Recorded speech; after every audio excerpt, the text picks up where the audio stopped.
मुर्दों की तरह पड़े हुए भाइयों की तरफ देखा और चिल्ला कर कहा, अबे तुम सब मेरा मुंह क्या देख रहे हो? रतन अब समझ चुका था कि उसे यहाँ से जिंदा वापस लौटने के लिए जुगनू की शर्तें माननी ही होंगी। उसने हामी में अपना सिर हिलाते हुए कहा, ठीक है, तुम्हें जो कुछ भी चाहिए मैं तुम्हें सब दे दूंगा। रतन जुगनू का सहारा लेते हुए खड़े हुआ और उसने अपनी जेब से कुछ पैसे निकाले और उन पैसों को गिनने लगा। वो उतने तो बिल्कुल ही नहीं थे जितने जुगनू ने मांगे थे, इसलिए वो सोचने लगा कि बाकी के पैसों का इंतजाम कैसे किया जाए। तभी उसने अपने पीछे जमीन पर मुर्दों की तरह पड़े हुए भाइयों की तरफ देखा और चिल्ला कर कहा, अबे तुम सब मेरा मुंह क्या देख रहे हो? चलो अपनी जेब में से पैसे निकालो, जितने भी पैसे हैं मुझे दे दो। चोट की वजह से रतन की नाक में और उसकी कमर में इतना दर्द हो रहा था कि वो बोलते हुए भी करहा रहा था। उससे ठीक से बोला नहीं जा रहा था। रतन के भाई और दोस्त एक के बाद एक खड़े हुए और उनके पास जितने भी पैसे थे वो डरते हुए उन्हें रतन के हाथ में थमा दिए। जब सारे पैसे इकट्ठा हो गए तो रतन ने उन्हें गिनना शुरू किया।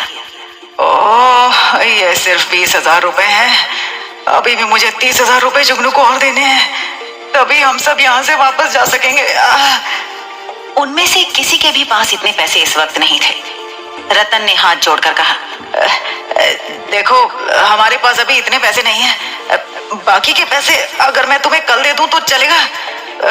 मैं पक्का कल किसी के हाथों पैसे भिजवा दूंगा, तो तुम चिंता मत करो, तुम्हारे पैसे तुम्हें मिल जाएंगे।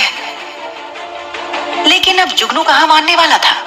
उसने कुछ सोचने का नाटक किया, जैसे उसे उन सब पर बहुत दया आ रही हो। लेकिन अगले ही पल उसकी दया खौफनाक हंसी में बदल गई। नहीं, मुझे सारे के सारे पैसे अभी इसी वक्त यही चाहिए, वरना मैं तुम लोगों को यहाँ से एक कदम भी हिलने नहीं दूंगा। आज वो रतन के घमंड को पूरी तरह से चकनाचूर कर देना चाहता था। जिस कॉन्फिडेंस से रतन, उसके दोस्त और भाई यहाँ आए थे, उससे ज्यादा दर्द के साथ जुगनू उन्हें वहां से लौटाना चाहता था। वो उन दबंगों को सबक सिखाना चाहता था ताकि वो दोबारा कभी भी ऐसी हरकत ना करें, ना ही जुगनू और सोन तारा के साथ और ना ही किसी और के साथ। जुगनू ने रतन के गले में कुछ देखा और फिर उससे कहा, एक काम करो, अगर तुम्हारे पास पैसे नहीं है तो तुम्हारे गले में ये जो सोने की चेन है वो निकाल के मुझे दे दो। रतन ने अपनी सोने की चेन की तरफ देखा और बिना कोई उल्टा जवाब दिए चुपचाप वो निकाल कर उसके हाथों में रख दी। लेकिन रतन को बिल्कुल अच्छा नहीं लग रहा था। जुगनू ने चेन को उठाकर देखा और उसका वजन नापने की कोशिश की। वो चेन कम से कम 40 से 50,000 की तो होगी ही। रतन सोच रहा था, ये चेन मैंने कितने प्यार से अपने लिए सुनार से कहकर स्पेशली बनवाई थी, और अब ये मुझे इस गरीब फटीचे चूहे को देनी पड़ रही है। क्या दिन आ गए, लेकिन इस सब का बदला मैं लेकर रहूंगा। ये रतन की वही खास चेन थी जिसमें बीच में सोने से मढ़े शेर के नाखून वाला पेंडेंट था।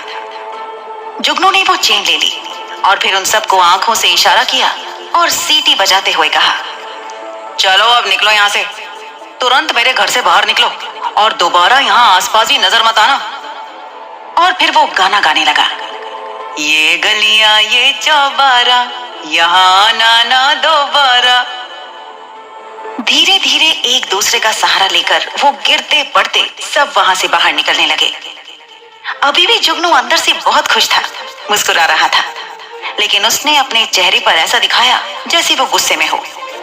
उसने जाते हुए भी एक दो लोगों को पीछे से लात जमा दी और सबके जाने के बाद खुद अंदर चला आया। वो गोल्ड चेन छोटे छोटे सोने के मोतियों की बनी लग रही थी। उसकी डिजाइन बहुत खूबसूरत थी और ऊपर से वो सोने से मड़ा शेर का नाखून और जच रहा था। जुगनू उसे देखकर बहुत खुश था। उसने तुरंत वो चेन गले में पहन ली।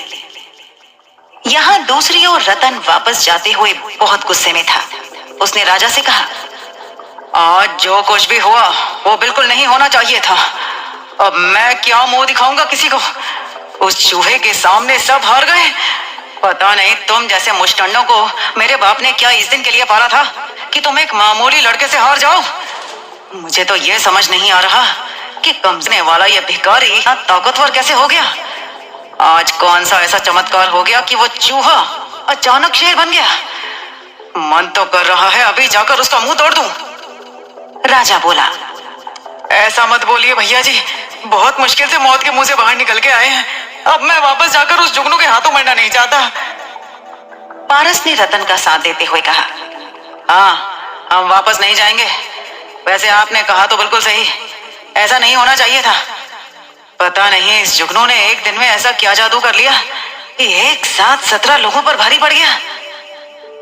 फिर वापस से अपनी बात जारी रखते हुए कहा, लेकिन मुझे लगता है भैया जी कि हमें थोड़ा ठंडे दिमाग से काम लेना चाहिए।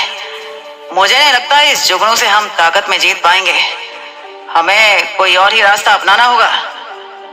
रतन ने गुस्से में चिढ़ते हुए कहा, तुम ठीक कह रहे हो, इससे जीतने के लिए अब कोई और ही रास्ता देखना होगा। क्या तुम ऐसा कुछ रास्ता जानते हो जिससे हम इसे सबक सिखा सकें? पारस ने मुस्कुराते हुए कहा, हाँ भैया जी, मेरे पास एक से एक आइडिया है।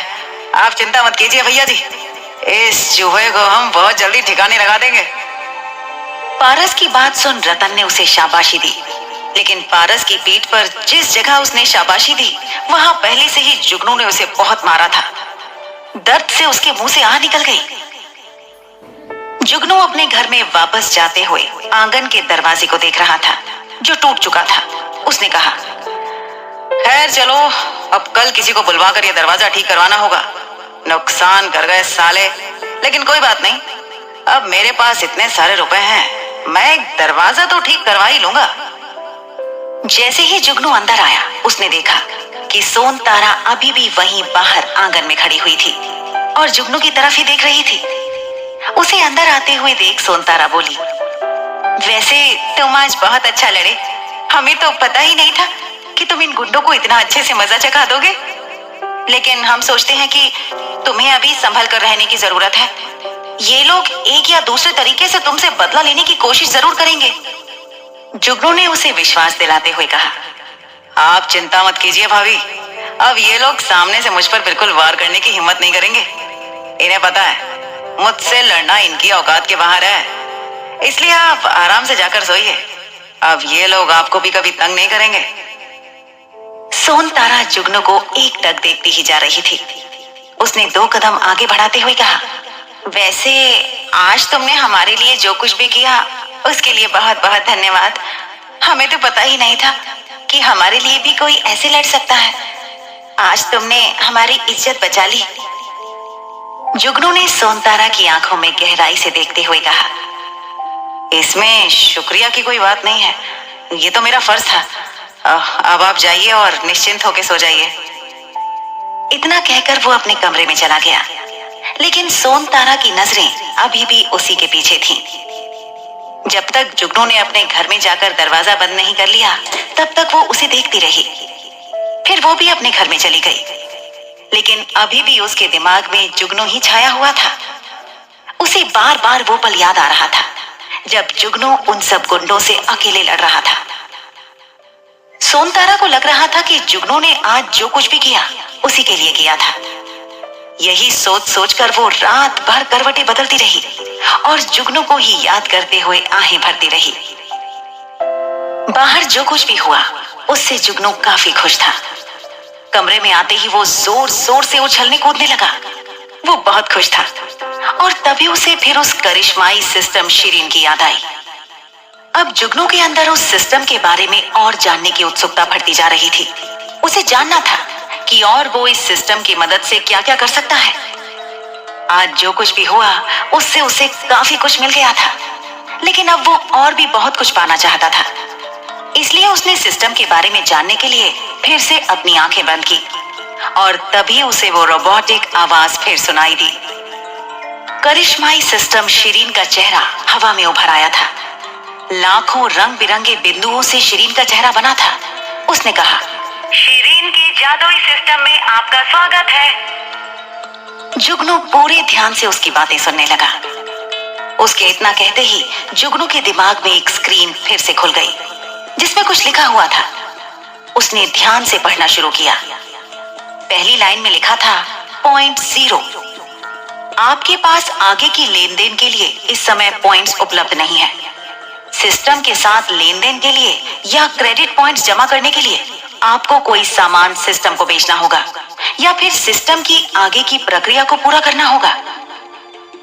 कौन सी आगे की प्रक्रिया हो सकती है ये? जुगनू ने परेशान होते हुए कहा। लॉटरी? आप सिस्टम में कोई एक लॉटरी निकाल सकते हैं। यहाँ एक लॉटरी बॉक्स है जिसमें आपको आकर्षक इनाम दिया जाएगा, लेकिन उस लॉटरी को पाने के लिए आपको 20 क्रेडिट पॉइंट्स की आवश्यकता होगी।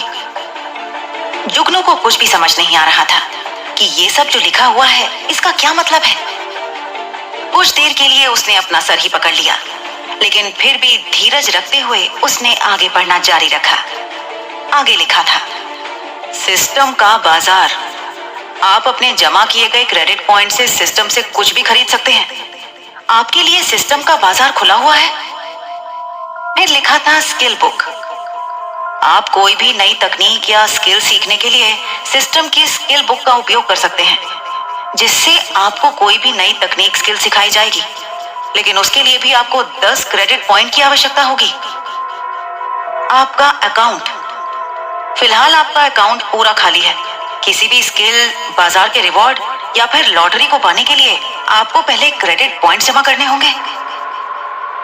इन सब को पढ़ने के बाद जुगनू काफी परेशान था। फैसला ही नहीं कर पा रहा था कि उसे आगे क्या करना चाहिए। ये सब कुछ उसके लिए बहुत नया था। अपना सर खुजाते हुए उसने कहा, ये सब क्या है? मुझे तो कुछ भी समझ नहीं आ रहा, और मैं ये पॉइंट्स कहां से लाऊं? तभी फिर उस सिस्टम से शिरीन की आवाज आई। क्या आपको इसे समझने में कोई परेशानी हो रही है? क्या मैं आपकी कोई मदद कर सकती हूँ? जुगनू ने अपनी कंफ्यूजन उस सिस्टम को बताते हुए कहा, मैं आपके साथ किस प्रकार की डील कर सकता हूँ? ना मेरे पास कोई क्रेडिट पॉइंट है, ना ही मेरे पास तो ऐसा कुछ भी खास है। इतना कहकर जुगनू ने अपने आसपास घर को देखा, जहाँ टूटी फूटी दीवार, 2 टूटे बिस्तर, कुर्सी, मेज, एक अलमारी, कुछ कपड़े और पुराने बर्तनों के अलावा और कुछ भी नहीं था। पिछले 2 सालों में अपने दादाजी के इलाज में उसने अपने घर का बहुत सारा सामान भी बेच दिया था, लेकिन फिर भी वो ठीक से उनका इलाज नहीं करा पाया, और अब तो उसके पास पैसे भी खत्म हो चुके थे। सिस्टम ने तुरंत जवाब देते हुए कहा, मेरे हिसाब से ये पूरी दुनिया एक खजाने से भरी हुई है। यहाँ पर ऐसी बहुत सारी चीजें हैं जो है तो बहुत कीमती और आंखों के सामने भी है, लेकिन कोई उनकी कीमत पहचान नहीं पाता। जैसे आपके आंगन के कोने में घास का बहुत बड़ा ढेर पड़ा है, जिसका बहुत वक्त से कोई इस्तेमाल नहीं हुआ। उस ढेर के मैं आपको 50 क्रेडिट पॉइंट दे सकती हूँ। उसके अलावा आपके घर के आंगन में दूसरी ओर कुछ लकड़ियां पड़ी हैं। लकड़ियों के मैं आपको 100 क्रेडिट पॉइंट दे सकती हूँ। अगर आप चाहें तो इन्हें मुझे बेच सकते हैं। जुगनू ने हिसाब लगाया, ये पूरे 150 क्रेडिट पॉइंट हो रहे थे। एक बात थी जो जुगनू को समझ नहीं आ रही थी कि आखिर ये सिस्टम इन सब फालतू चीजों के बदले इतने पॉइंट्स क्यों दे रही है, और इन सब चीजों का ये क्या करेगी। फिर उसे ख्याल आया, क्या ही फर्क पड़ता है, मुझे अपना फायदा देखना चाहिए। यही सोचकर उसने सिस्टम से पूछा, इन पॉइंट से मैं क्या खरीद सकता हूँ? शिरीन ने जवाब देते हुए कहा, आप अपना स्टोर खोलिए, मैं अभी आपको बता देती हूँ कि इन पॉइंट से आप क्या क्या खरीद सकते हैं। उसने तुरंत अपनी आंखें बंद की और स्क्रीन को देखना शुरू किया। जैसे ही वो स्क्रीन जुगनू के सामने खुली, उसमें अलग अलग चीजें लिखी हुई थी, जो ज्यादातर तो उसकी समझ में ही नहीं आई, लेकिन फिर भी उसने उन्हें पढ़ना जारी रखा। ऐसी क्या चीज है शिरीन के खजाने में? वो सारा सामान बेच के जुगनू को क्या मिलेगा? रतन जुगनू से बदला लेने के लिए अब कौन सा नया पैंतरा अपनाएगा? जानने के लिए सुनिए अगला एपिसोड।